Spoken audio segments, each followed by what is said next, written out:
Hi, welcome to Little Pieces Club Ministries podcast. My name is Chris Polad. I'm known as Mr. Chris to the kids at Little Pieces Club small groups. I'm a Bible nerd, a child of divorce, and author, and I created Little Pieces Club Ministries around the idea that when our hearts break, God can still make works of art from the broken pieces. I run small groups for children and teens and consult with and support parents. I also give lectures and seminars on request. The content centers around the science of adversity, abuse, and neglect, or ACE science, and how biblical design patterns harmonize with it. We are non-doctrinal and base our teachings on biblical scholarship. And along the way of this path, I discovered that Jesus' story, wrapped in the design patterns of the Good Shepherd and Tree of Life, help us process, grieve, forgive, and reintegrate our souls after trauma and relational toxicity. This helps us grow strong in solitude and community, and leading us and helps us love God, self, and others, which happen to be the most important blessings we can experience and give. The podcast is geared to help parents understand their children's point of view and to be a good shepherd and tree of life through the hard times. I've started a new series of short videos called God Questions in Context with Dr. Chris. I tweet this out and share it on Instagram, and it can be found on our YouTube channel. You can connect with us at www.littlepiecesclub.com.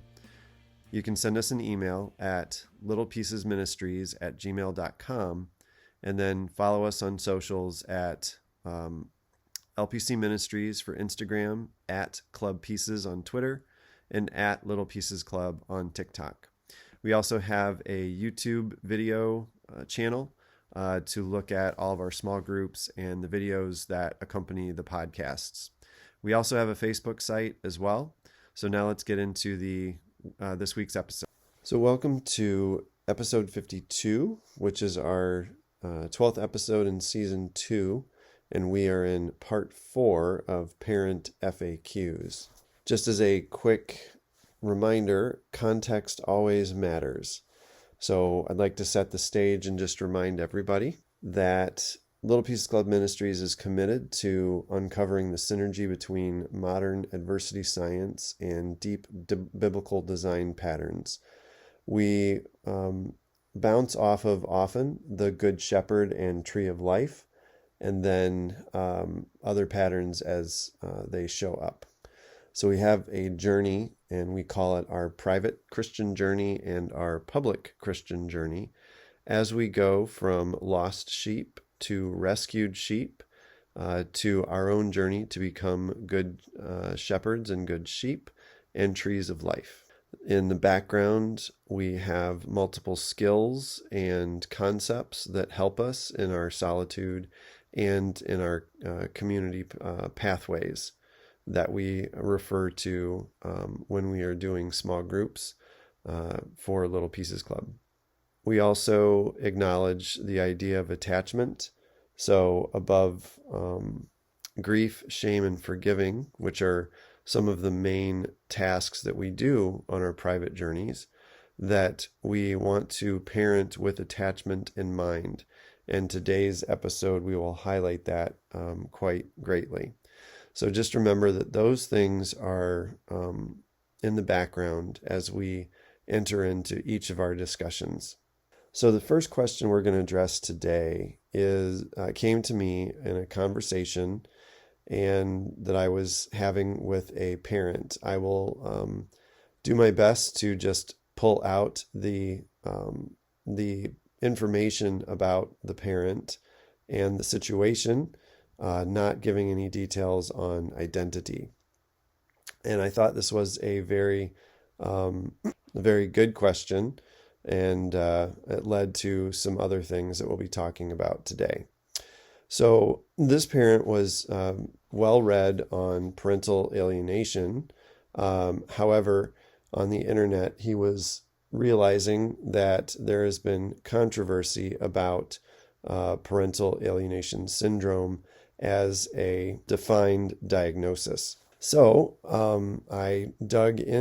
after this conversation, I dug into things a little bit further to see if I could clarify what was going on. So, first of all, my background here is that I have walked with kids of divorce for many years now, and also reviewed some information, starting with some of the very first research done by Dr. Wallerstein. And in her 25-year study, she talked about several cases where kids would turn their backs on parents, and in a way that was quite unexpected. And so if there was a abusive parent and the divorce happened, say a mother divorced a abusive father, the son would take on the role of the abusive father by yelling at the mother, and also even being angry and using some of the same types of behaviors that the father would. It was very distressing, as you might imagine, but the fact that she followed these kids over time and found that at a certain time, usually in early adulthood, that they actually became very angry at the parent that they were emulating, and turned on that parent, and then were beset with a lot of guilt for doing what they had done, even though it was a natural reaction, to what was going on in the family.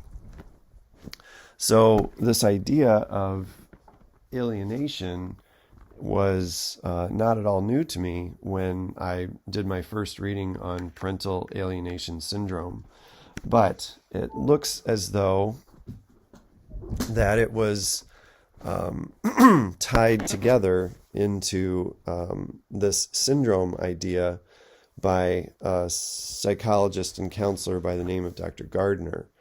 And there was a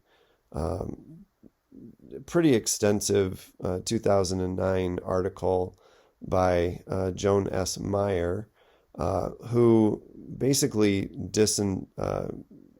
I won't go into a lot of the details, explained why Dr. Gardner's idea was a little premature, but it, in terms of a scientific methodology, he came up with it based on his practice that kind of called certain men to his practice knowing what he was thinking. So it sort of biased the population. And this idea got set into the court systems became a way for, at least in many cases, abusive fathers to push back against the abused mothers. So again, what we see is this political fight that divorce is supposed to be a mechanism by which women can get out of abusive situations, and this idea was used to kind of push back against that. So because of the timing of my pathway, I had missed that aspect of parental alienation syndrome. And Gardner's ideas on human sexuality also kind of played a role in sort of discrediting some of what he was thinking. Now, that to be said, I have walked with multiple people, and from the reading, you don't have to do a lot of divorce work to find cases of parental alienation, where one, very, well-mannered parent goes through the divorcing process and then is alienated by the children, probably in some way, shape, or form influenced by the parent. So we're going to go through kind of the current definitions of parental alienation syndrome. And the consensus is that it is real, but it is very, very difficult to prove in a kind of scientific way that's irrefutable in a fluid and ever-changing situation for the courts. And so I'll wrap up today's episode with kind of some practical suggestions for parents out there.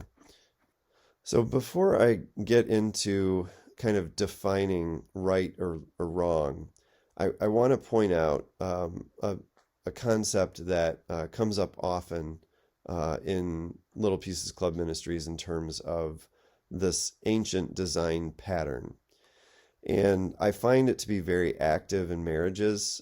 Indeed, in some upcoming books that I have coming out about how to rescue marriages and how to prepare for marriage, we talk directly about Adam and Eve and the fall. And so what happened in the Adam and Eve lesson is that humanity took it upon themselves to define right and wrong. So when they ate the fruit of the tree of good and evil, what they were intending is to be able to define right and wrong just like God does. And in the biblical narrative, what happened is that as soon as that happened, we saw great evil perpetrated. It started with hiding from God, but then in the Cain and Abel story, God defined Abel's sacrifice as pleasing, whereas Cain's was not, and Cain then killed his brother. And then humanity went on to build cities that tried to kind of replace God, hence the Tower of Babel, and then also commit great acts of evil. So, but getting back to the Adam and Eve story, Eve took the fruit, and Adam was with her and did not oppose her. So both male and female had a role. And so you can honestly see echoes of this happening in parental alienation syndrome. And at least in some of the articles where it seems to be the alienating parent is more often than not the female parent, and the male parent just sits back and watches. And I'll define that a little bit more, and it may seem maybe overly harsh to say it that way, but I think there's there's a lot of wisdom in realizing the dynamic of what's happening, and we will begin to tease that out. But there are criteria, and this was in a 2022 study out of Australia that that we'll talk about a little bit. But what they did is they reviewed a lot about parental alienation syndrome. And while it is still based loosely on some of Dr. Gardner's thinking, there has been a lot more written about it. And this particular study, they interviewed 20 different individuals that had self-reportedly gone through this idea of parental alienation syndrome. And we'll talk about the results and how this impacted those people so that we understand what we're dealing with. So we are going to talk about both parental alienation behaviors, parental alienation syndrome, and then parental estrangement. And there are some notable features of each one of these ideas that we need to keep in mind. So for parental alienating behaviors, I'm just going to read from this article. And it has been suggested that parental alienation behaviors are best understood in the context of family violence, whereby a parental alienation is the outcome of an abusive process perpetrated by the alienating parent. Parental alienating behaviors can include the alienating parent discrediting the targeted parent by sabotaging, undermining, and manipulating their relationship with the child.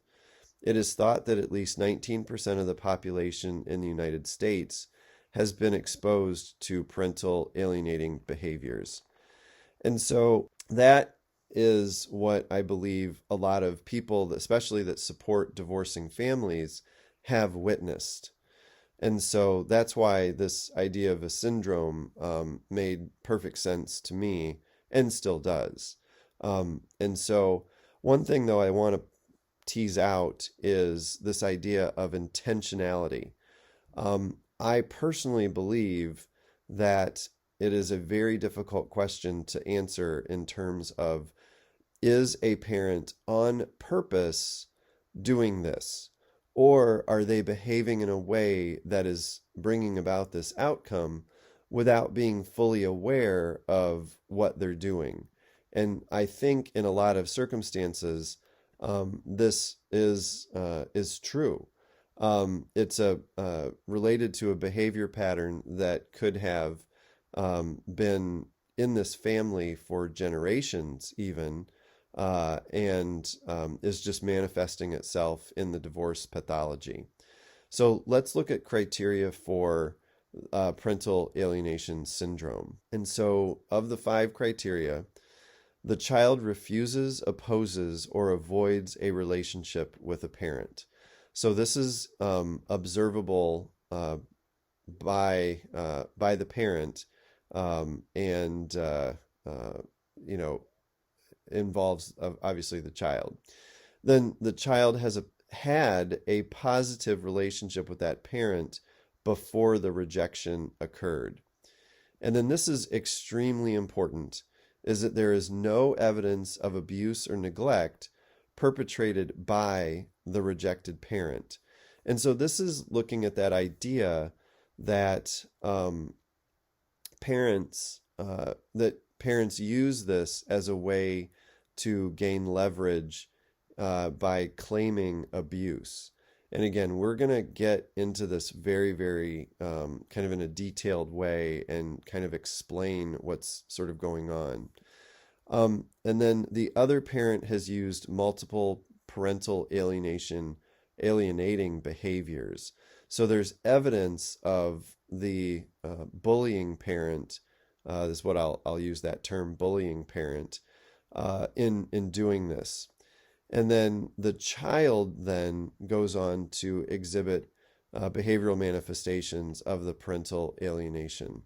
And so in the phone call that I got this week, we'll go over an aspect of this that was happening.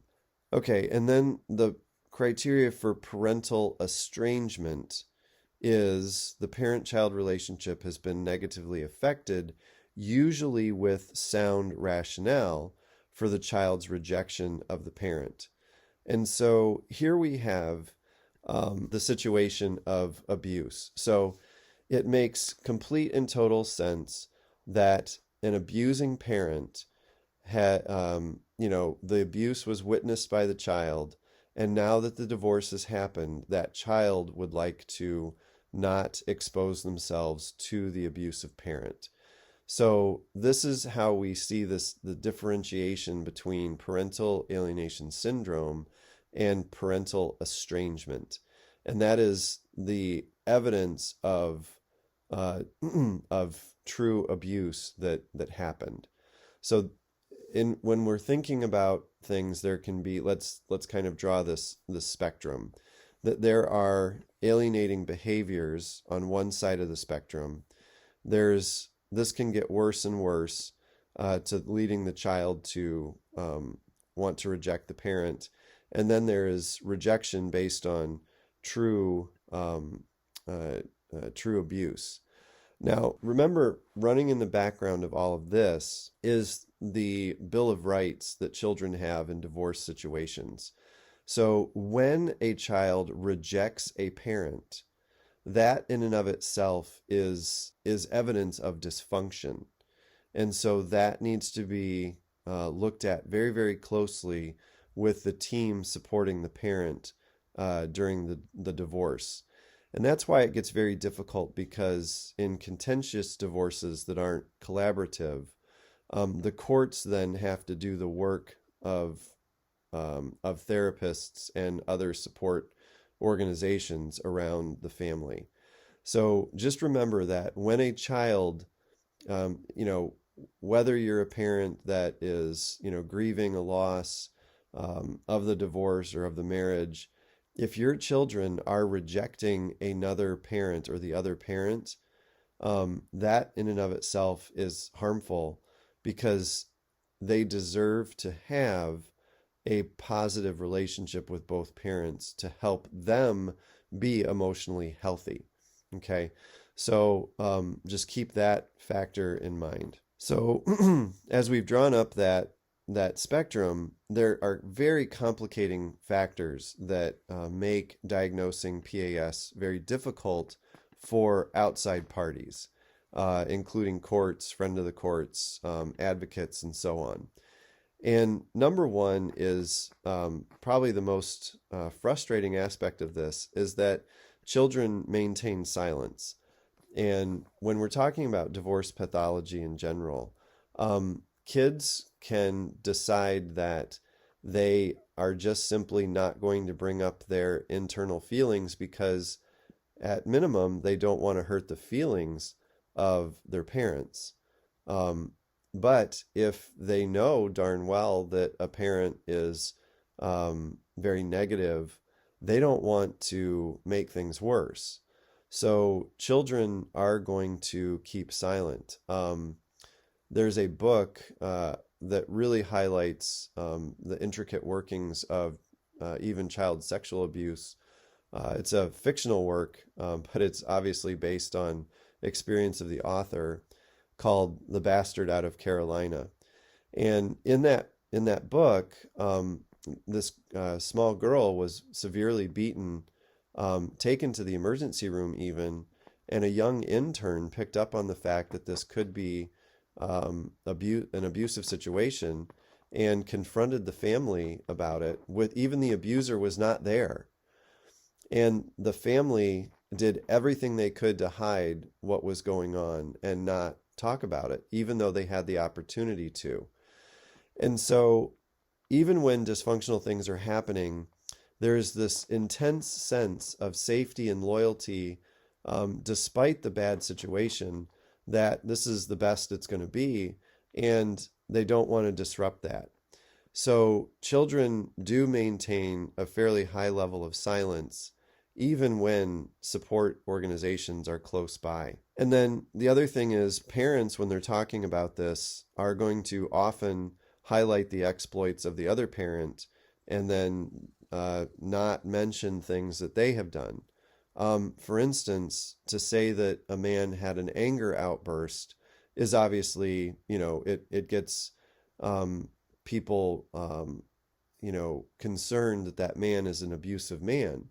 But if this is in the context of being dismissed for 3 months in a row and having no emotional needs met, or even sexual needs met in the marriage, this intense starvation can bring about the anger. And so, and also, if this man had tried to express this for 3 months and then finally got angry, it changes the context of the situation quite a bit. And then the next thing that we have to deal with, and this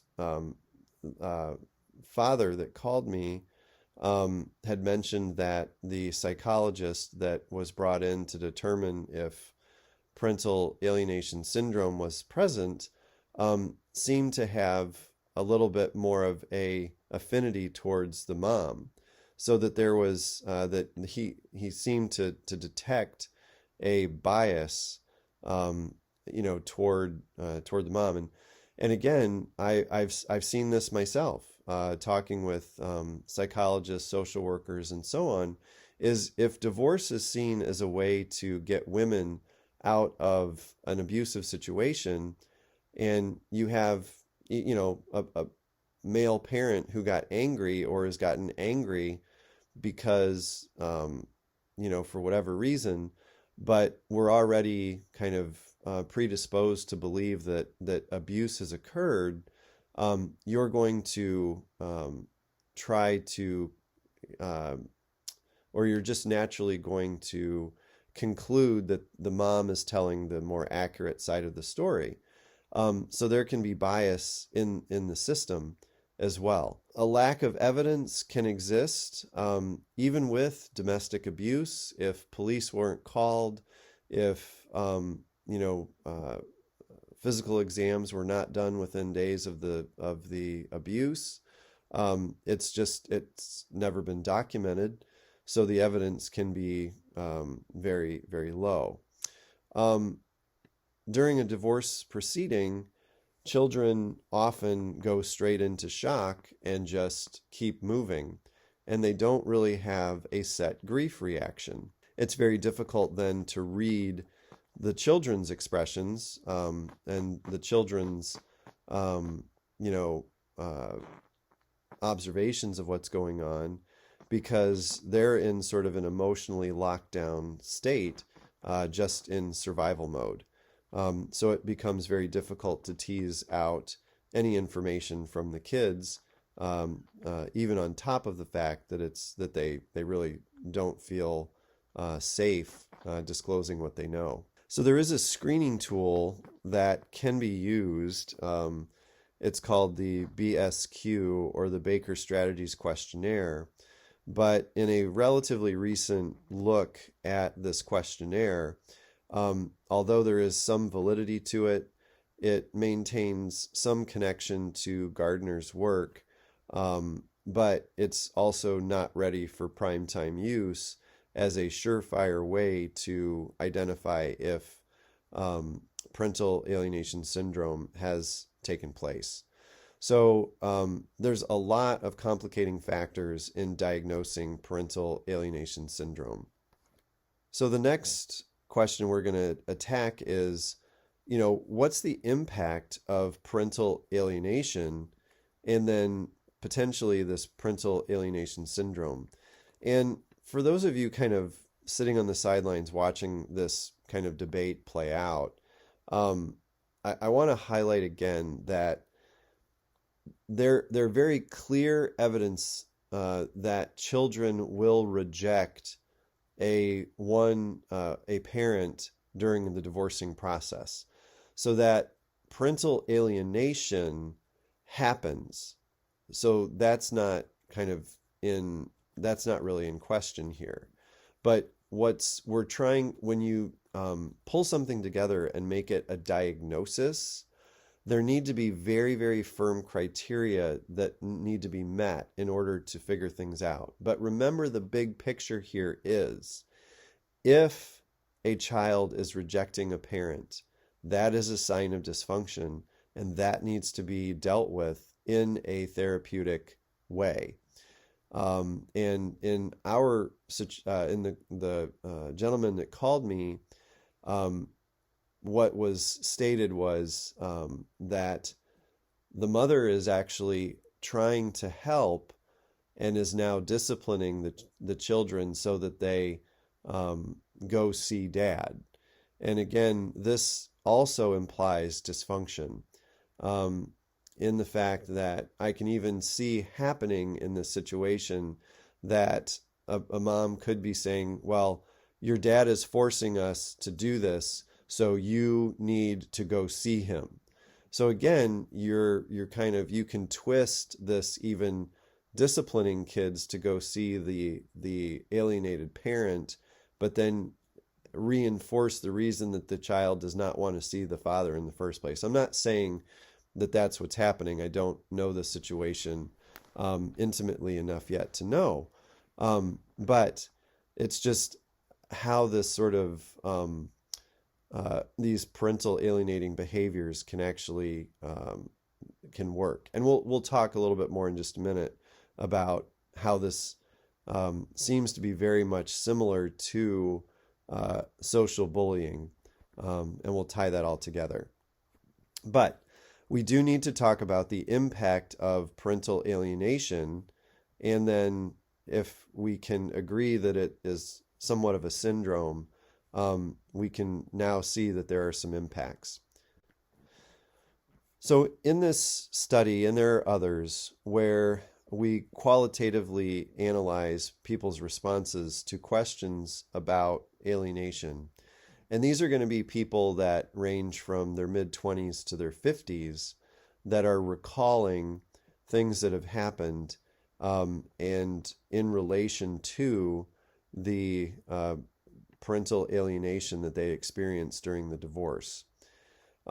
They experienced fairly significant, or these are the 4 categories of issues that they experienced. So that is mental health difficulties, addiction and substance use, emotional pain, and coping and resilience issues as well. So now we're going to take a deeper dive into specifically the mental health difficulties and talk about these. And again, going back to the earliest studies of divorce from Judith Wallerstein, she noted these outcomes in the children of divorce. So this what we're talking about here is not really in question and is not new. The question again on the board is this a particular syndrome or just results of the toxicity that go around the divorce in a specific way that brings about the alienation? So, but the mental health difficulties include depression, anxiety, ADHD, self-harm, personality issues, eating disorders, body imaging issues, somatic symptoms, post-traumatic stress disorder, suicidal ideation, and I will throw in there, based on what I'm seeing in our current culture, that I think gender confusion is part of this, and I will tell you why. And again, I am not homophobic. I absolutely support LGBTQ people. I think that they deserve to be happy and not ostracized in our world, even if they are absolutely certain it's who they are. Their rights should not be at all critiqued. But at the same time, I do believe that children are being confused by what's being talked about in terms of gender and shown in media and those types of things. And what's bound up in the divorce situation is attachment to parental gender. Okay, so if, let's say, you do have an abusive father, then your attachment to male father figures or male figures will be, a problem. And so what this could mean is 2 things. One is you don't trust males, and then you crave attention from males at the same time. And so when you are in your adolescence and trying to sort out all of your feelings, you may feel some type of significant emotion around males. And if you are primed by the culture to think, oh, that's attraction, so therefore I must be gay or trans or something like that, that conclusion is not altogether accurate. So that's why it's important that we give kids and teenagers space with a supportive, neutral, therapist that's not completely 100% behind the conclusions about gender that the child has come up with, and helps support them in this pathway to figuring out their true identity. So that's why I bring up gender confusion in this idea of the divorce toxicity and aftermath. So again, and I've heard this in multiple situations. The next kind of situation the parent brought up is, if I simply ask how my children are doing, I'm labeled as controlling, as manipulative. So what do I do? I'm just being curious about what's going on in their life. And so we're going to get into how this kind of takes shape. And that gets us all the way back to this idea of Adam and Eve defining good and evil and what's going on in the subtle interactions that have led up to the parental alienating behaviors, the children trying to refuse to see the alienated parent. So I'm laying out a possible pathway, and it highlights many things. It's our current understanding of intergenerational relational challenges, and then why being a transitional figure is so important, why recognizing that these patterns exist in families is so important. And so it means unpacking what I refer to and others have called an invisible backpack that was given to each person listening to this by the family. And so for those that are not self-aware about this, I kind of lay out an explanation that sort of understands, or that helps us understand how these behaviors begin and look at the situation with a little bit more compassion and understanding for even all parties. So remember, loving our enemies is what we're called to do. And the first step in doing that is trying to understand what's going on. And even though a parent who is actively being alienated is under a tremendous amount of stress, being able to look and see what's going on in the bullying parent is really important. So let's kind of get to this explanation. So the idea of the invisible backpack is something that we carry with us into our adult relationships. And it's invisible because we may not even know that we have it. And what it's filled with are bad things that have happened to us, a lot of self-blame for things that maybe happened in childhood, like a divorce. Kids grow up often blaming themselves or feeling like they're to blame. This leads to a very deep sense of shame and guilt, and also unforgiveness for multiple parties, whether it be God, whether it be ourselves, or other people that we've grown up around that we have no forgiveness for. We have this sense that we are too dangerous to show others our true self, and we have a lot of anger going around. So remember, this is sort of at play, and some situations where this comes up is you can date and you can decide to get married, and then something happens after the marriage relationship begins, is this invisible backpack begins to really impact life. And indeed, I've heard stories where even it seemed at the altar, a person began to treat the other spouse in very negative ways. So this is an issue that is sort of going, that is definitely active in many marriages. And so for the bully, when I hear about parental alienation going on and have walked with other people, it really sounds a lot like a form of bullying in the workplace that's called kiss up, kick down bullying. And that is someone, if you've never experienced this, and I have in spades, to be honest, somebody who is usually very good at what they do, but what they'll do is they'll tell people above them that everything is good, and they will even look very, very important, and they will seem very valuable to the boss. But to the people beneath them, they can bully them and be in essence abusive. But because the people below them have little to no power, it becomes very difficult to sort out unless you have a very robust system of evaluations happening in the organization.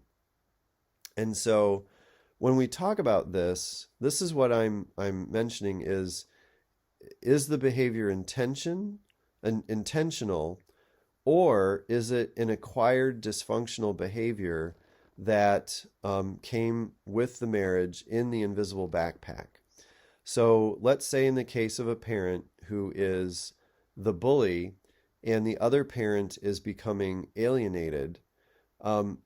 Again, the question is, how intentional is this? And so when a therapist is trying to decide something, a parent who is doing the bullying honestly feels like they are either protecting the children from bad things that the other parent has done, or they are just expressing their emotions naturally.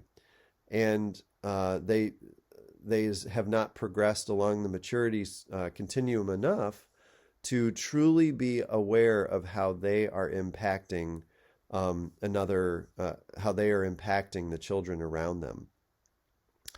And so when I spoke with this person this week, this idea of I'm just trying to get to know my children, and they're calling it controlling and manipulative.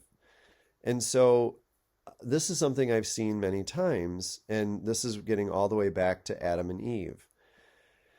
And that is, in a marital, in intimate relationship, the word in ancient Hebrew is ezer kenegdo. And the way that we can define this is a challenging helper.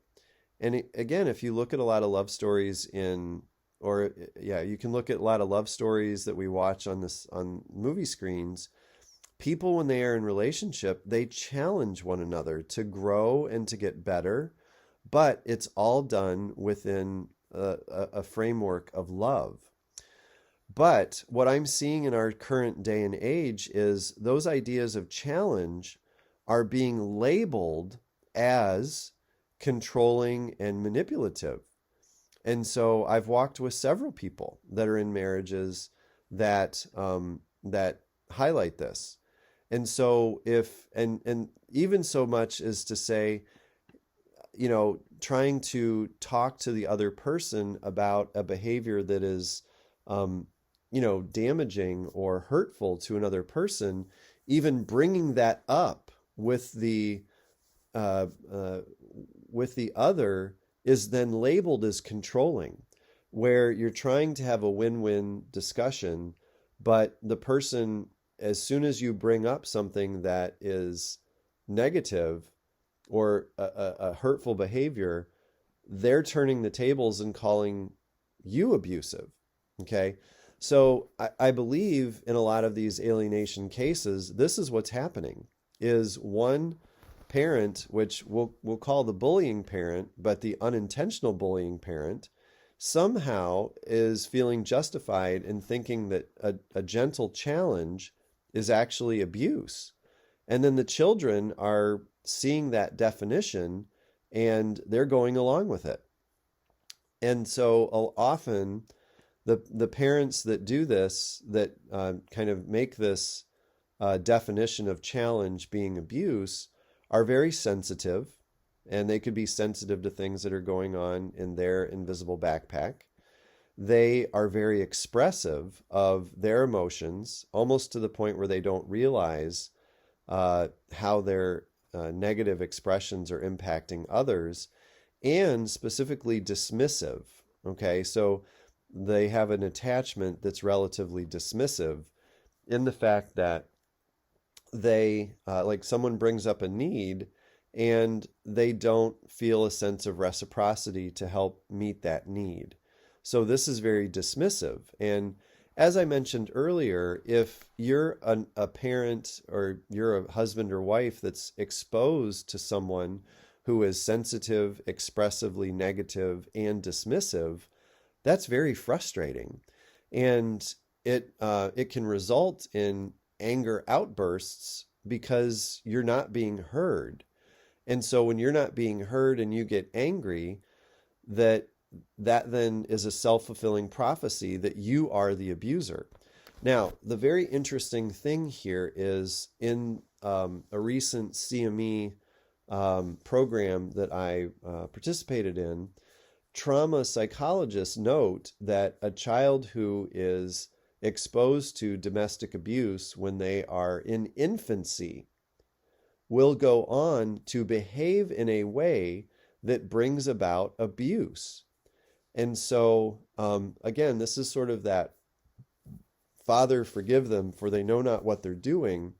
I have a very good sense that the bully in the parental alienation issue is dealing with something that goes very far back in their psychology that is simply expressing itself in this parental alienation behavior.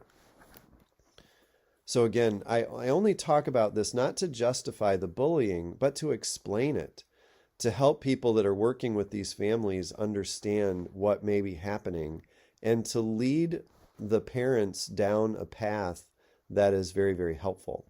So the complicating factor as well is the target. And oftentimes, the target is the nice guy or the nice gal. And they are very they easily self-sacrifice for the greater good. They will see the distress that's happening in their children and back off. But the problem here is that nice guys finish last. And they're not necessarily seen emotionally as a nice guy, but they're seen as a sucker that will not really defend themselves. So when I'm walking with families that are going through this, I have to teach them how to be a gentle lion who can defend themselves. So that is, we have to be very, very careful about the anger that we have inside at this frustration due to the way that we're being treated and what we're watching going on with our children, and realize that any expression of anger is going to be looked at to multiply what's going on. But we can gently, patiently, kindly, calmly express our truth to counter the truth that is being expressed by the bully. And so it's a very difficult walk to walk, but that's what has to happen as far as I've been able to tell, is that you have to not just get into this posture of stepping back, but you have to be able to fight and push back in as gentle and kind way as possible. So what's the best path forward so we can kind of land this plane today? So given the biases and the problems with a firm diagnosis of actually parental alienating syndrome, I think honestly the best prudent option is for court-mandated family therapy with a referee checking in to make sure that both parents are cooperating and that there is no perceived bias in the therapist. And then part of the therapy, and I will get very specific here, part of the therapy should include attachment-based parenting as taught by Karen Purvis and her group at Texas Christian University. And also forming a consistent parenting structure between two homes. One that includes giving the children and parents Sabbath rest. And, so that very quickly is understanding that for children, even therapy is work. So we give them time away from things that are very stressful for them and just time to connect with good things that God does for us all. And honestly, that's where Little Pieces Club small groups come in. Is I've heard children say multiple times that it's better than therapy. Well, it's not that therapy is bad. You're doing work in therapy. Sabbath time is not doing work. So they can actually de-stress, get connected to their emotions, learn prayer practices in a fun and light setting. So another thing that needs to be done is that parents and the therapists need to lead children through grief. Kids do not inherently know how to grieve, and they are often stuck in shock during the divorce process.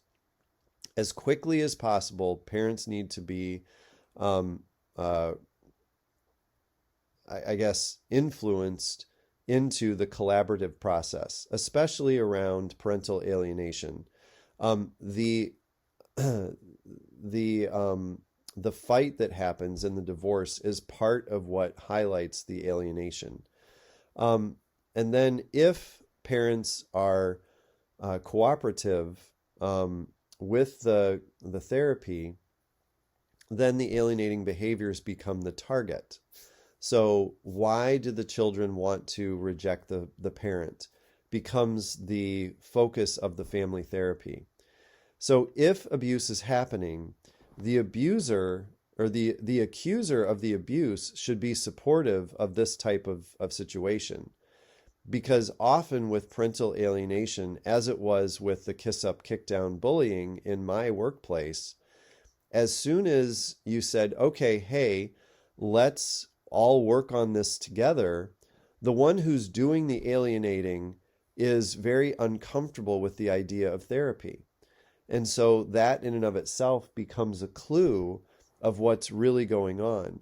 And again, I'm not saying that they're doing it intentionally. It's something about this close but yet monitored therapeutic process that just scares them, so that they don't want to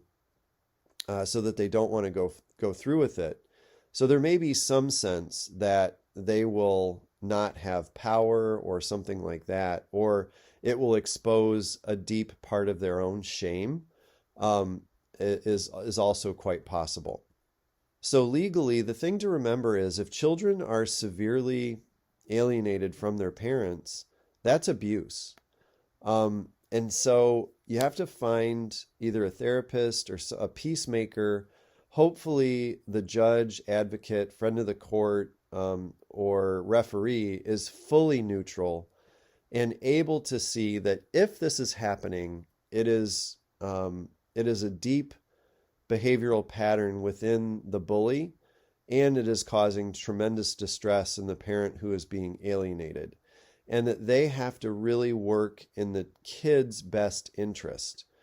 And if an expert has decided that PAS is not there, but one family member, one parent is very strongly thinking that the criteria are met, you may have to get another expert. And ultimately, we are dealing with a family therapy, but it's bolstered by individual therapy as well.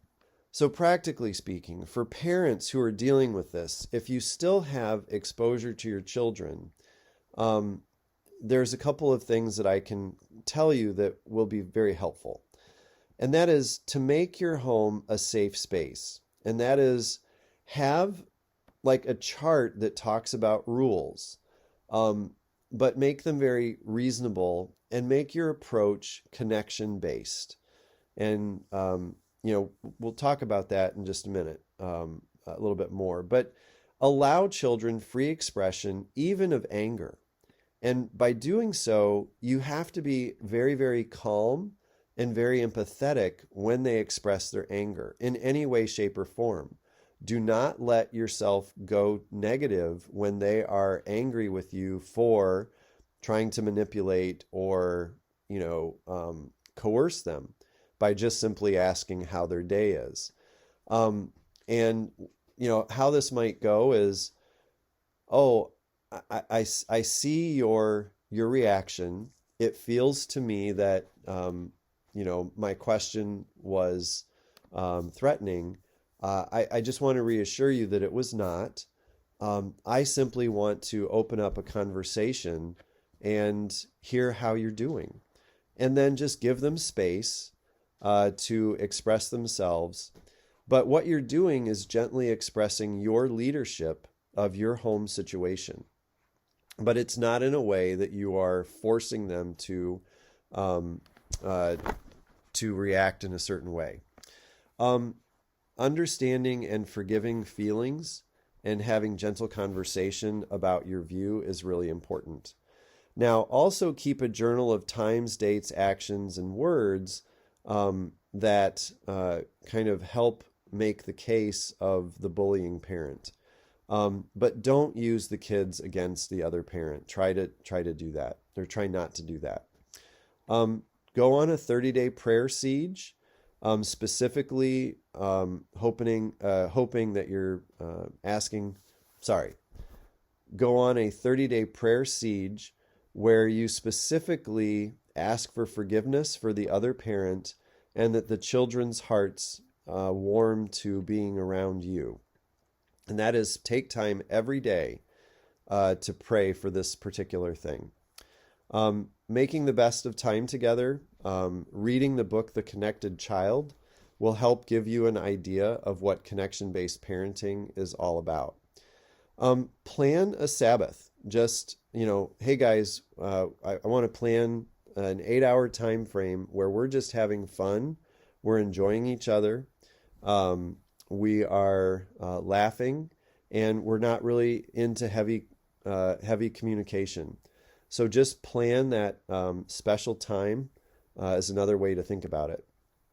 And realize that children, when they're in their mid-20s, will often reconnect when they begin to look at things from their own perspective that's developing as their identity develops and their prefrontal cortex develops in their mid-20s.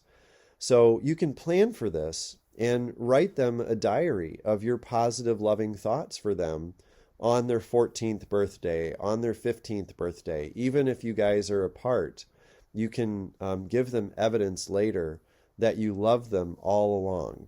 And it will help with the reconciliation when they are open to it much later on, if need be. All right, so we're going to land this plane. It's been a fairly long expose of parental alienation syndrome. So in Luke 23:34 is the famous verse of, "Father, forgive them, for they do not know what they are doing."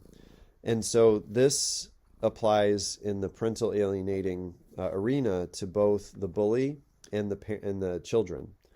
So it helps you stay calm and realize that there is probably a very large invisible backpack on the back of the parent who is doing the alienating, and the children are building a backpack right now.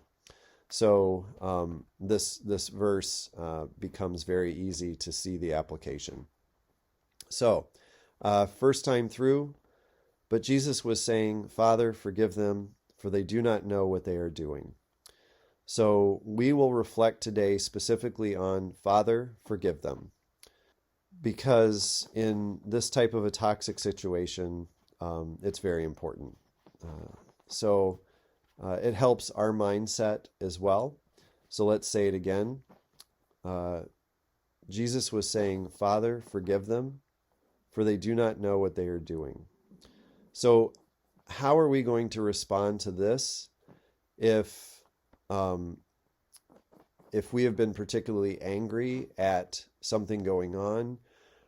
We need to go through a grief process to get to forgiveness. So allow yourself space to be angry, to be in shock, to then be very sad at the current state of relationships, to bargain, to ask questions about what can be done. And then hopefully this will bring about acceptance. And then finally, that is the mindset that you can use to forgive the situation and look toward that invisible backpack. So Jesus was saying, "Father, forgive them, for they do not know what they are doing."